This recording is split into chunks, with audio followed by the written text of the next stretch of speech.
അയ്യോ നല്ലപോലെ ഉള്ളിത്തെറ്റിയുള്ള വല്ലാത്ത തിരിച്ചുവരാണ്. സൂപ്പർ നല്ല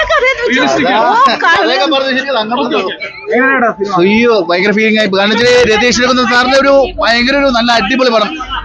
ദിലീപേട്ടന്റെ ഓരോ സീക്വൻസിലേക്ക് ഒരു എൻട്രി അടിപൊളി അടിപൊളി സൂപ്പർ പടം.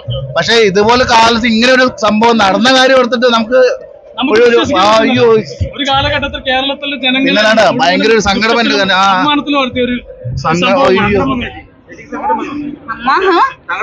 അയ്യോ സങ്കടം വല്ലാത്തതില്ല. ഞാൻ പറയും പഴയ നമ്മുടെ ദിലീപിനൊക്കെ ശക്തമായി തിരിച്ചുവരവാണ്. പിന്നെ തീർച്ചയായിട്ടും മനോൾ സങ്കടമുണ്ട് സന്തോഷമുണ്ട് വല്ലാത്ത. അയ്യോ സമ്മതിച്ചമ്മ. സൂപ്പർ പടം. സൂപ്പർ പടം എന്ന് പറഞ്ഞു കഴിഞ്ഞാൽ നല്ലൊരു നാടൻ സദ്യ ഒഴിച്ച പടം. അതിനിടയ്ക്ക് കുറച്ച് സ്പൈസി ആയിട്ടുള്ള സാധനങ്ങൾ അത്ര തന്നെ. ഭയങ്കര സങ്കടം വരും. ദിലീപേട്ടൻ അടിപൊളിയായിട്ട് എങ്ങനെ പറയേണ്ടത്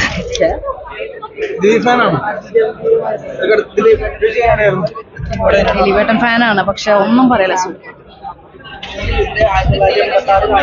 ഉടലെടുത്തിട്ടുണ്ട്. നായാട്ടിന്റെ ഒരു ശരിക്കുള്ളൊരു ഇതാണ് ദിലീപേട്ടൻ്റെ സിനിമയിലൂടെ നമുക്ക് കണ്ടേക്കണത്. ശരിക്കുള്ള പോലീസുകാരുള്ള ആ ഒരു ക്രൂരകൃത്യങ്ങളൊക്കെ ആയിട്ടാണ് സിനിമ കണ്ടേക്കണം. Wonderful cinema. Such a wonderful cinema. കാണണം. Okay, thanks.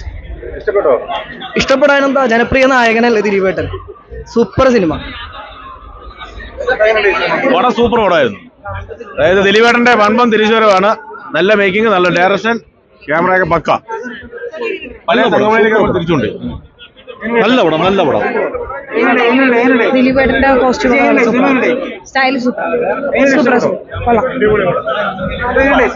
നല്ല പടമാണ്, നല്ല പടം. നല്ല എൻഗേജിങ് ആയിട്ട് ത്രൂ ഔട്ട് ആ ഒരു ടെമ്പോ മെയിൻറ്റെയിൻ ചെയ്തിട്ടുണ്ട്.